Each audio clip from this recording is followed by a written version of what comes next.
Hello दोस्तों, हमने already teaching aptitude में 2 लेसन्स कंप्लीट कर लिए हैं।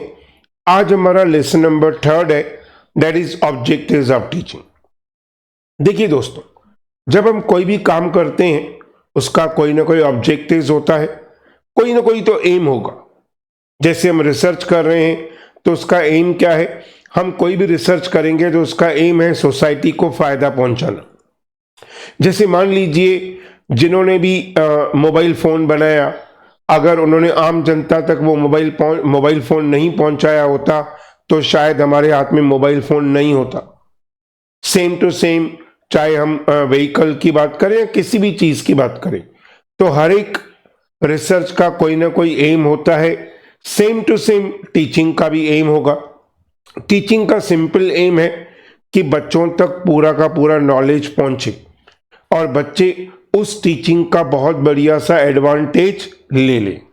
तो आज हम हमारे इस लेसन नंबर 3 में स्टार्ट करेंगे वेरियस ऑब्जेक्टिव्स ऑफ टीचिंग।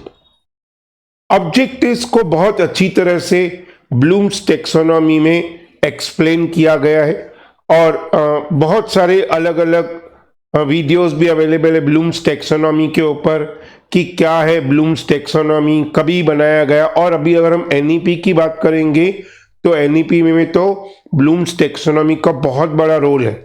हालांकि पहले भी होता था लेकिन अभी तो बहुत ज़्यादा रोल है।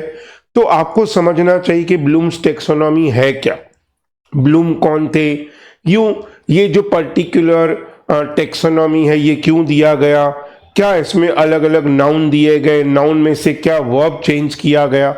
तो आज हमारे इस लेसन नंबर 3 में हम करेंगे वेरियस ऑब्जेक्टिव्स ऑफ टीचिंग। तो अगर हम ऑब्जेक्टिव्स की बात करेंगे तो देखिए क्या बोलना चाहता है ऑब्जेक्टिव्स में। पहले हम जस्ट समझ जाते हैं objectives to shape the behaviour and conduct. सीधी सी बात है, हर एक टीचर का मेन एम होता है, मेन ऑब्जेक्टिव होता है कि वो अपने स्टूडेंट का क्या करे, बिहेवियर चेंज करे। देखिए यहाँ पे टीचर जो है वो थोड़ा मोर मैच्योर्ड है एज कंपेयर टू स्टूडेंट। तो यहाँ पे टीचर क्या करेगा, अपने स्टूडेंट को कोई भी पर्टिकुलर टॉपिक समझाएगा तो उससे क्या होगा, उसका बिहेवियर है वो मॉडिफाइड हो जाएगा to improve the learning skill of student. इसमें स्टूडेंट की लर्निंग स्किल क्या होगी, इंप्रूव हो जाएगी। अभी यहाँ पे बहुत सारे हमारे दोस्तों का एक डाउट होता है, सर कि स्टूडेंट और लर्नर में क्या फर्क है। देखिए स्टूडेंट का मतलब होता है जिसका एक टाइम फ्रेम फिक्स्ड है, जैसे स्कूल में वो जाता है पढ़ाई करता है तो वो एक स्टूडेंट हुआ। लेकिन लर्नर वो है जो हर एक स्टेज पे क्या कर रहा है, कुछ ना कुछ लर्न कर रहा है। यानी अगर हम बात करेंगे जो कंटिन्यू अपने बिहेवियर में मॉडिफाई करता है वो होता है लर्नर। जैसे हम सब लोग लर्नर हैं, ठीक है। तो improve the learning skill of the student, make friendly environment, ये बहुत बड़ा इंपॉर्टेंट ऑब्जेक्टिव है। देखिए किसी भी टीचर को जब टीचिंग करना है तो सबसे पहले अपने क्लासरूम में एक ऐसा एनवायरनमेंट क्रिएट करना है कि बच्चे आपका लेसन, आपका जो भी लेसन होगा वो सुनने के लिए रेडी हो। लेकिन उसके लिए आपको क्या करना पड़ेगा, अपने क्लासरूम में फ्रेंडली एनवायरनमेंट क्रिएट करना पड़ेगा। फॉर्मेशन ऑफ बिलीफ, आप अपने स्टूडेंट को इस तरीके से इंकरेज करेंगे कि आपको ये लेसन बहुत इजी लगेगा। आप कोई भी पर्टिकुलर चैप्टर समझा रहे हो, जैसे मान लीजिए अमलगमेशन समझा रहे हो, आप लीवरेज समझा रहे हो या पार्टनरशिप फाइनल अकाउंट समझा रहे हो, तो जैसे जैसे भी जो पर्टिकुलर टीचर अलग अलग सब्जेक्ट के होंगे, साइंस के टीचर केमिस्ट्री समझाएंगे, फिजिक्स समझाएंगे, पॉलिटिकल साइंस के टीचर्स कॉन्स्टिट्यूशन समझाएंगे। तो यहाँ पे क्या होगा, आपको अपने स्टूडेंट के अंदर एक बिलीफ क्रिएट करना है कि बाबा ये पर्टिकुलर जो टॉपिक है बहुत इजी है। डेवलप प्रैक्टिकल स्किल, आपको अपने बच्चों को प्रैक्टिकल स्किल समझानी है, यानी कि उसमें इनकलकेट करनी है, इंप्रूव करनी है कि वो एक भी लेसन मिस नहीं करे। देखिए जब आपका लेसन बहुत बढ़िया होगा, आपका वे ऑफ टीचिंग बहुत बढ़िया होगा, तो स्टूडेंट कहीं से भी आके आपका लेक्चर अटेंड करेगा और जब वो लेक्चर अटेंड करेगा तो उसको समझ में आएगा कि मुझे ये लेसन यानी ये पर्टिकुलर लेक्चर मिस नहीं करना है। तो इससे क्या होगा, इससे उसके अंदर प्रैक्टिकल स्किल जो है वो इम्प्रूव होगी कि मुझे कुछ भी करके ये प्रॉब्लम को सॉल्व करना है। To provide a social and efficient member of the society. देखिए हमने लास्ट लेक्चर में किया था, जितने भी इंजीनियर्स हैं, डॉक्टर्स हैं, लॉयर्स हैं, एडवोकेट्स हैं, कोई भी है, इवन टीचर्स हैं, वो पहले कौन थे? स्टूडेंट्स थे। तो सीधी सी बात है, यहाँ पे एक टीचर का ड्यूटी बहुत ज़्यादा इंक्रीज हो जाता है सोशल और एफिशिएंट मेंबर को बनाने में। बिल्कुल। अदर इंपॉर्टेंट ऑब्जेक्टिव्स की बात करेंगे, development of knowledge, development of understanding, create interest in the study.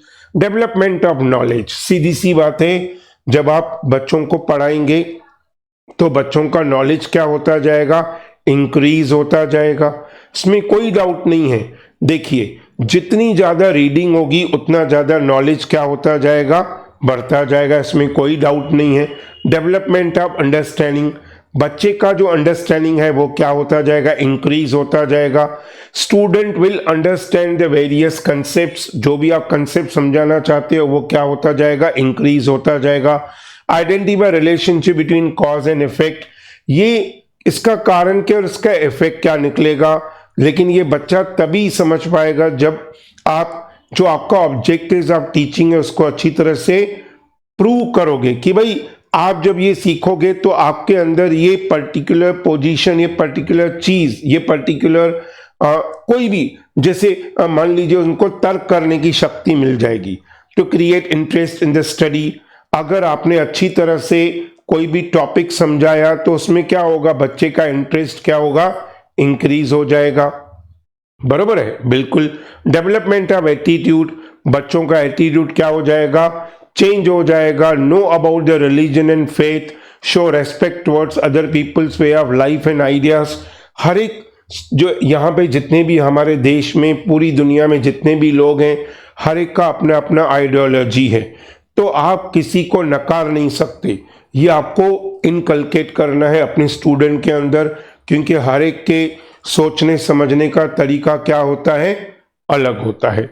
तो डेट इज व्हाट, इसी तरीके से हमको समझाने की जरूरत है। Establish friendship with other people, उनको आपको समझाना है कि किस तरीके से फ्रेंडशिप एक दूसरे के साथ मेंटेन करनी है।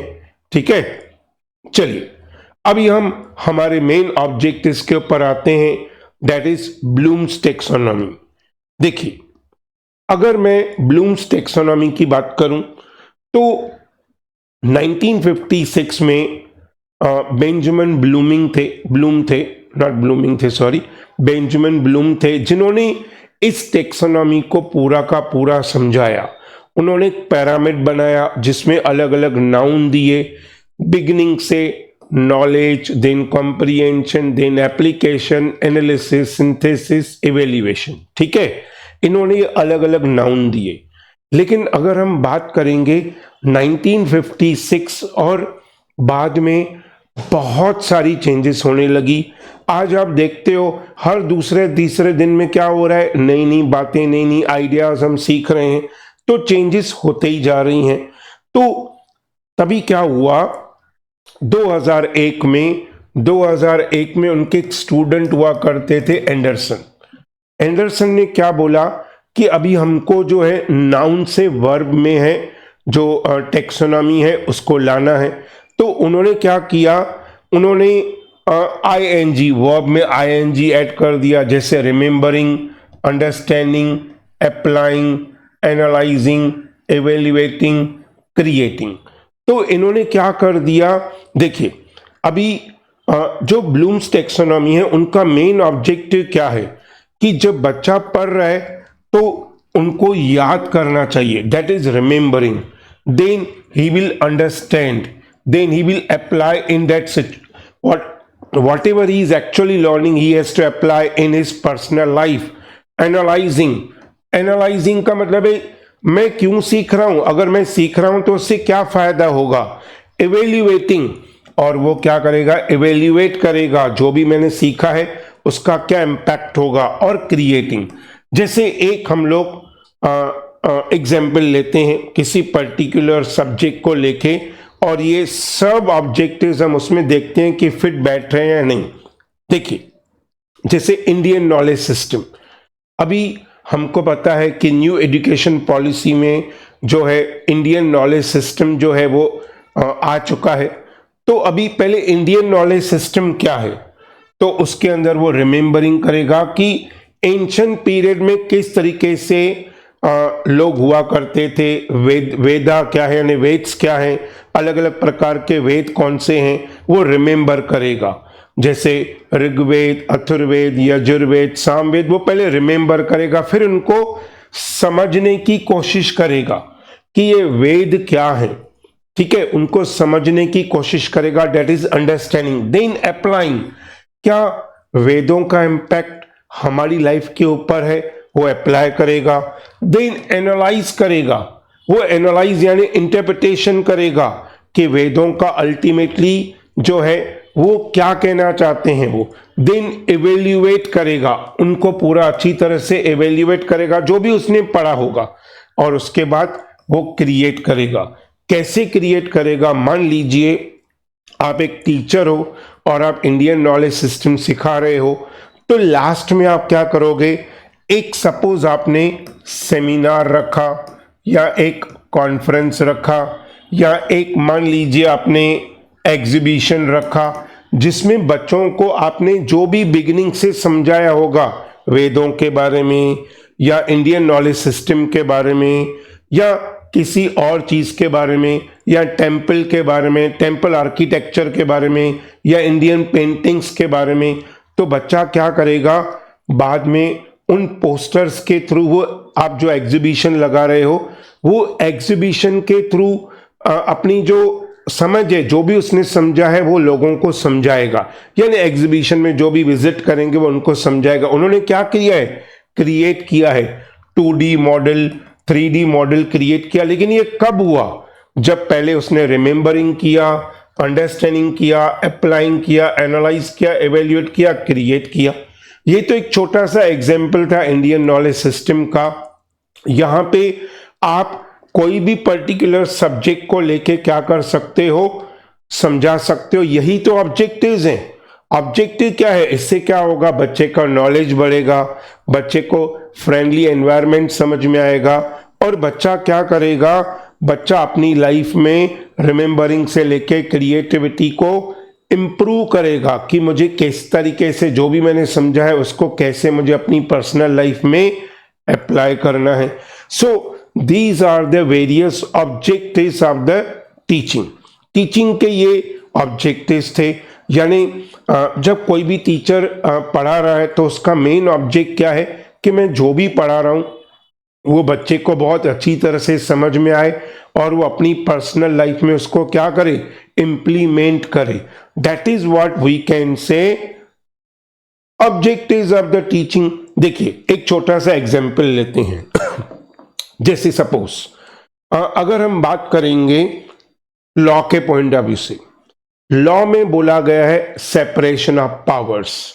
अभी आप किसी बच्चे को सेपरेशन ऑफ पावर समझा रहे हो कि जुडिशरी अलग होता है, लेजिस्लेचर अलग होते हैं, एग्जीक्यूटिव, अभी बच्चा नहीं समझ पा रहा है कि आप क्या कहना चाहते हो, तो आपका बच्चा आपके कॉलेज में तो आता ही है, तो आप उसको कैसे समझाओगे सेपरेशन ऑफ पावर्स। देखिए आपके कॉलेज में टीचिंग स्टाफ होगा, ठीक है, प्रिंसिपल सर या प्रिंसिपल मैडम होगा, नॉन टीचिंग स्टाफ होगा, फिर नॉन टीचिंग में कुछ क्लर्क होंगे, कुछ प्यून होंगे। तो आप देखिए उनको समझा सकते हो कि देखो सेपरेशन ऑफ पावर्स कैसे। सबसे पहले ऊपर पावर है प्रिंसिपल मैम या प्रिंसिपल सर को, लेकिन वो पूरा का पूरा पावर खुद अपने पास थोड़ी रख रहा है, बहुत सारा पावर उन्होंने क्या किया है, टीचर्स को डिस्ट्रीब्यूट किया है, ठीक है। टीचर का काम पढ़ाने का काम है, टीचर का काम टाइपिंग करना नहीं है, टीचर का काम मान लीजिए कोई ऑफ कोर्स अभी आप बोलोगे नेक के हिसाब से ये करना है, बिल्कुल करना है, लेकिन लोवेस्ट लेवल पे जाके तो नहीं करेंगे, इसमें कोई डाउट नहीं है। जो नेसेसरी चीजें वही टाइप होगा, लेकिन टाइपिंग का मेन काम किसका है, क्लर्क लोगों का काम है, ऑफिस स्टाफ का काम है, देन झाड़ू लगाना, ये सब लगाना जो प्यून लोगों का काम है। तो आपने क्या किया है, काम को पूरा का पूरा डिवाइड कर दिया है, यानी सेपरेशन ऑफ पावर्स कर दिए हैं। आपका काम यहां तक होगा, आप इसमें इंटरफियर नहीं करोगे, आप उसमें इंटरफियर नहीं करोगे। That is what separation of power आप समझा रहे हो। तो जुडिशरी का काम है जो भी लॉस लेजिस्लेचर ने बनाए हैं उनको इंटरप्रिटेशन करना। लेजिस्लेचर का काम है कानून को बनाना। पार्लियामेंट में हमको पता है लोकसभा, राज्यसभा और ऑनरेबल प्रेसिडेंट होते हैं। देन एग्जीक्यूटिव में जो भी ब्यूरोक्रेट्स होते हैं, कलेक्टर हुआ, डिस्ट्रिक्ट मैजिस्ट्रेट हुआ, या और भी बहुत सारे लोग। तो इनका काम है उन लॉ को इम्प्लीमेंट करना जो लेजिस्लेचर ने बनाए हैं। आपका ऑब्जेक्टिव क्या था कि बच्चों को सेपरेशन ऑफ पावर समझाना। समझ जाएंगे। आपने अगर डायरेक्ट समझाया, हो सकता है कि वो नहीं समझें। इस तरीके से अलग अलग एग्जाम्पल लेके आप समझाओगे तो टीचर का जो मेन एम है, जो पर्पस है कि मेरा ऑब्जेक्टिव है कि सेपरेशन ऑफ पावर समझाना। इन द सेम वे आप कोई और टॉपिक ले लीजिए, अगर आप वो समझा रहे हो तो आपका समझाने का तरीका ऐसा होना चाहिए कि बच्चा इजीली समझ जाए कि आप क्या कहना चाहते हो। दैट इज व्हाट आपका ऑब्जेक्टिव अचीव हुआ। तो हर एक टीचिंग का मेन एम होता है कि जो भी आप समझा रहे हो बच्चों को वो समझ में आ जाना चाहिए। That is what we can say teaching objectives. तो यहाँ पे हमारा थर्ड लेसन कंप्लीट हो रहा है। अगले जो लेक्चर होगा उसमें हम लेसन नंबर 4 को स्टार्ट करेंगे।